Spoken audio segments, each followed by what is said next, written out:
Hey guys, how you doing? Welcome to the Academy Answers podcast, where we answer the questions on personal development from that emanates from our blog or work on social media, the content we share every day to uplift people's life. All about personal development. We talk about happiness, freedom, full potential, the way to manifest your greatest and highest self, the best version of yourself. Try to bringing to life what God has put in all of us, not in some of us, in all of us, every single one of us. That gift, that seed that only needs nourishment and time and effort to become a great thing, to become the thing that can serve you forever. That's what it is. And throughout history, that has been proven. Now, this question came from, and if you're just finding us, thank you for joining us. Thank you for supporting this podcast. We've been doing this for about around a year now. We have about 150 episodes, or close to 150 episodes last time I checked. And we're now flipping the audio, adding some footages to it, and putting it on YouTube so that we can scale our audience, so that we can reach more people, so that we can help more people.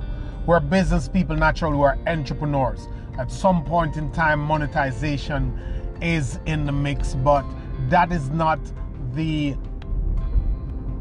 ultimate goal.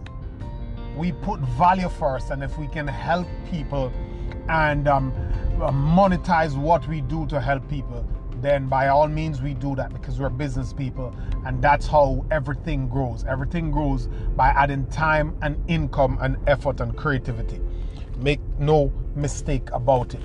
The person who is trying to who runs a charity has to get money from people who run a profitable organization, because charity cannot support charity. There has to be something that makes the merry go round, and we know that money is important. We don't want to get into that discussion today, but this person popped into my messenger sometime back in Christmas, and this person said that I have ambition, but I don't have the discipline. So I want stuff, I have the desires, I want to make life better for my family, especially my wife. I want to retire my wife, and I want to spend more time with my family. And I have ideas for businesses that would make me earn passive income, that would not make me work so much and spend all my life punching a clock. And I like to talk to people who love freedom, because I am that type of person. I never grew up under a lot of strict controls about how to do what, when to do what. My grandma wasn't dictating every single thing. My high school wasn't dictating every single thing. My college wasn't dictating every single thing. I'm not used to, or I don't enjoy an environment where people dictate to me and tell me what to do. I like to live on my own terms. That's something I think that is innate. It's in me. That's how I believe my life is cut out to be. I am not the person who is contented, who can settle, who can just brush off the rudeness and the bull crap of jobs and the corporate crap and the little petty stuff that happens, or the abuse or that goes on in the workplace a lot of times. I don't, there are a lot of people who can deal with it and worry about it and then brush it off and be okay until it happens the next time. I'm not that type of person. It stays with me. So I know that I was meant to be free, to live on my own terms, to live off the means of my own production, to provide the means of my own existence and subsistence. So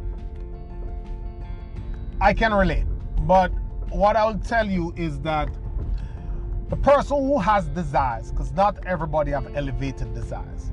Some people have the desire that they grow up seeing around them. The desires to get a car, get a mortgage, get a job, get promoted, get a better job, do the society stuff, the stuff that makes you feel good or make you look good, even if you are $1 million in debt, even if you cannot survive a shock, even if you are every day knowing that there's something better, even if you're abused, underpaid, overworked. There are the people who will, by nature, suppress those desires and continue on in their comfort zone. And they're the other type of people who have desires for more, and that desire keep coming back. They believe there's something in them that tell them that I don't want to buy what I can afford. I want to buy what I want. I don't want to go where my money can take me, where I want to go wherever I want to go. I want to choose, and I want to be able to afford it. I don't want to pick up the thing that falls in my budget. I want to go in the store and pick up the thing that I want. I want to give the kid what the kid wants. I want to give my wife, my family what they want, not what I can afford or what I have to settle for. They're those type of people. Now, what I'm going to tell you is that you must build a discipline, because there's no happiness without discipline. Because discipline is going to demand that you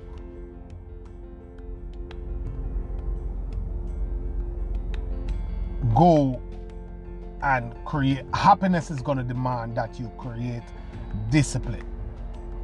You must create discipline in your life in order for you to get to certain happiness. I'm sorry for that distortion in the audio.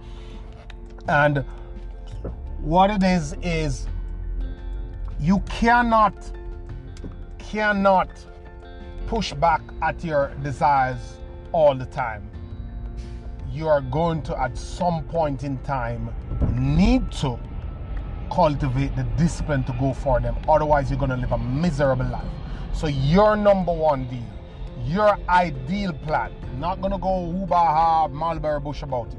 Your ideal plan is to go out there and build some rituals.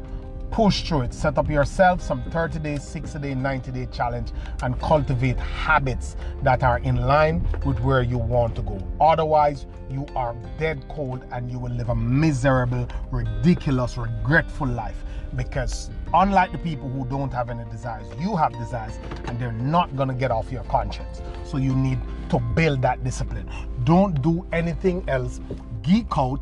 Find every way, find every method, find every strategy to build discipline. That is the surest way to stop you from having desires and not making anything of them and living a regretful life. Thank you, guys. Reach out to me on Instagram, loanmotivatorcar.com, loanmotivatorcar@gmail.com. Always a pleasure having you here. Thanks for listening to the podcast. Share it with your friends if you think it can help someone.